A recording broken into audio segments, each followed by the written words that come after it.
it better than the weekend. We can take it back to when we said just friends. Don't wanna tell you something new. I never said I'd fall for you. I want it better than the weekend. You can show me just what I'm missing. That's Mommy Sloth. She's my neighbor. And look, she's carrying her baby. That's Baby Sloth. We've got to find out more about sloths.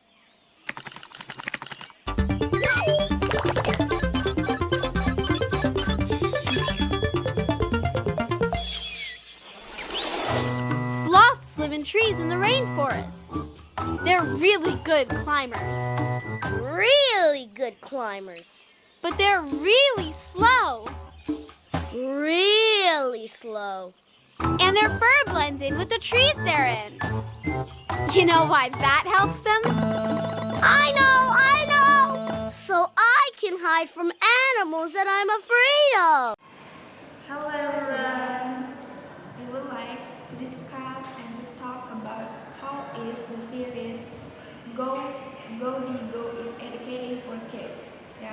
So I often watch Go!Di!Go! And I think that was an interesting cartoon for kids, right?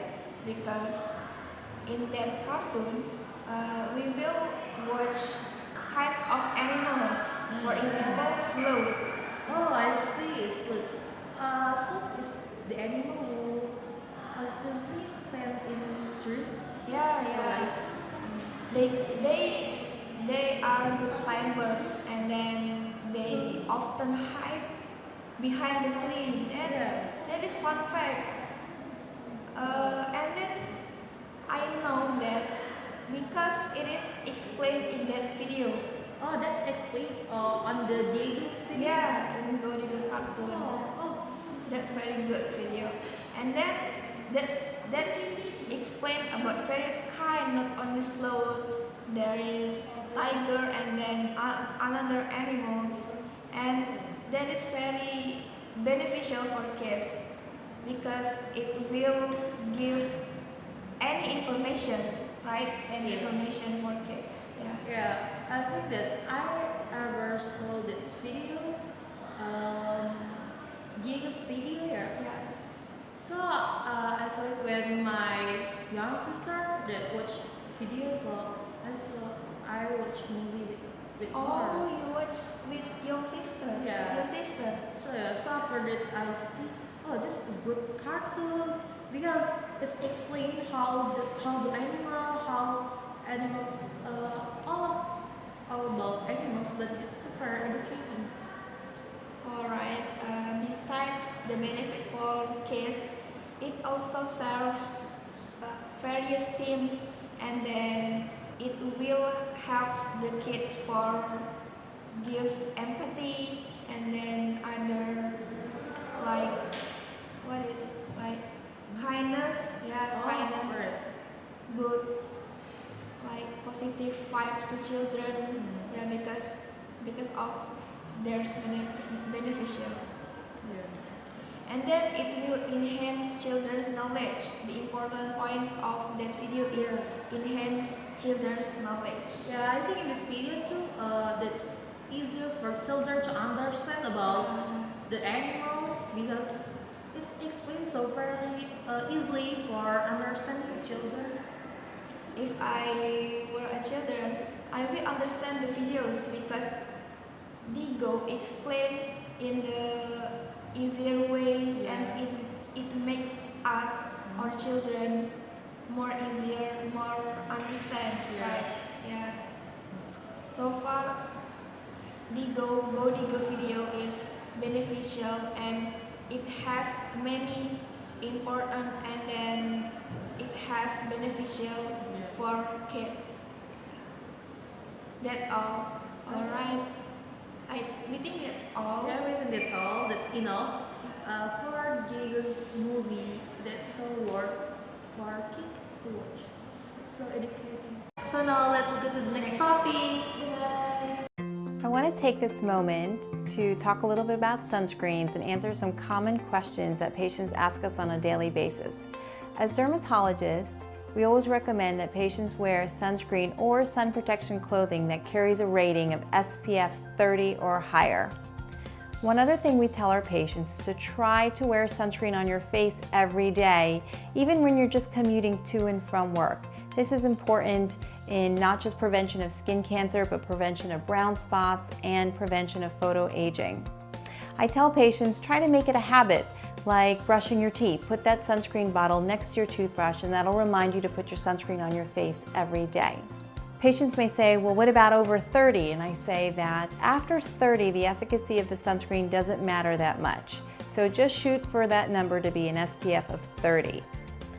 Another important fact is that sunscreen does start to wear off after 2 to 3 hours, especially when you're out in the sun playing golf, playing tennis, or outside at the beach. So just remember to reapply every 2 to 3 hours. Lastly, another common question is what's the difference between these physical sunscreens that are also known as mineral sunscreens and chemical sunscreens? They both work. There are some people that are sensitive to chemical sunscreens and can break out, but that is a small minority. For most people, they can use both types. The physical sunscreens have ingredients like zinc and titanium. They act more like a reflector. The chemical sunscreens have ingredients like avobenzone and octisalate. They have to be absorbed in the skin, and that's why we tell patients to try to put them on 30 minutes before sun exposure. But most importantly, whatever sunscreen you choose, or whether you choose to wear clothing like rash guards and other clothing that's SPF 30, just remember to try to protect your skin on a daily basis. And if you have any other questions about products, just let your provider know.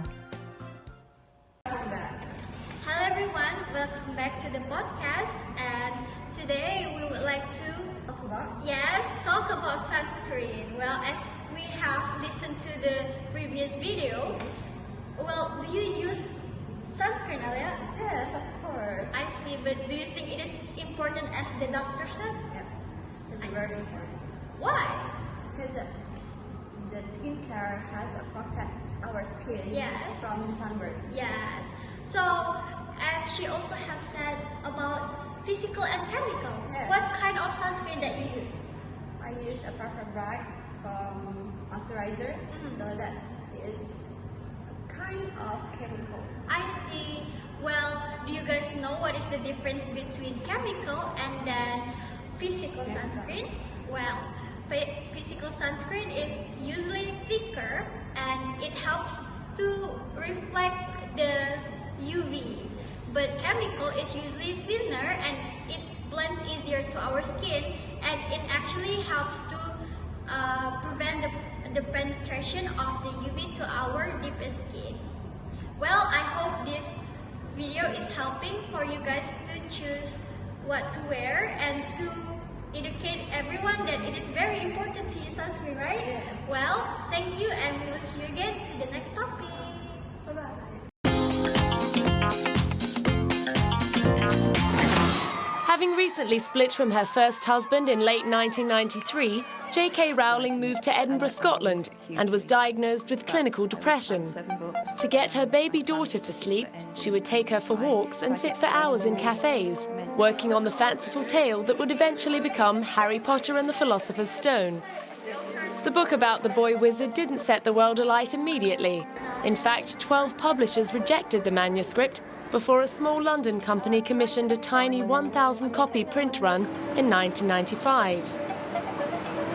12 years and 6 books later, J.K. Rowling had not only become the most commercially successful author of all time, she had amassed an estimated fortune of £545 million, making her the second richest woman in entertainment. The Harry Potter brand, including films, games and merchandise, has generated an estimated £7 billion, and the last 4 books have successively set records as the fastest selling in history. But with the 7th and final instalment of the series now well and truly done and dusted, how is she coping with saying goodbye to Harry Potter after 14 years? Alright, we come back to this podcast for the third podcast, and today we talk about J.K. Rowling. Yes, The the author of Harry Potter? yes, Harry Potter franchise. Alright. before that, did you know about J.K. Rowling? I know a little bit about her. Maybe you can tell me more about her, Arya. For fun fact of J.K. Rowling is the author of Harry Potter, and as I know, J.K. Rowling has give some script to the publisher, and she got a rejected. She got a rejected 12 times. 12 times? Yes, That's that's very. crazy. I think when I go to publisher and to my script, I think I don't want to give her that script again. But she is a very never give up, right? Yeah. And then Yes. and you can get a moral lesson, like Of course. get a moral lesson Not from everyone is. Not everyone has that kind of determination. Yes. Sometimes people give up even when they got rejected for one time. One time. But she's 12 times. Yes, 12 times. That's crazy. Okay. Alright. So, have you actually read any of her books? Yes, I have, but I read for but the season. I forgot because in Harry Potter books have many part, right? I forgot about the title. It's a very Oh, you long don't read time. from the first one? No. No, not. Oh, no. I see. I think I read that book in six part. No, Oh, the sixth part. the sixth part of. Sixth part of the Harry Potter series. I Yes. see. I have never actually read any of the books, but I watched the films. It's a very great. Yeah, it's a very great story. She is actually a very good author. It's a very good author, and Yeah, it's kind of crazy how she got rejected 12 Yeah, times so- before they finally published that book. yes. Yeah. So the moral is The moral lesson is never give never up. give up. Yes. Maybe we'll be successful like J.K. Rowling someday. Who knows? Alright. Thank you for listening to our podcast. Yes. And see you to next season. Bye.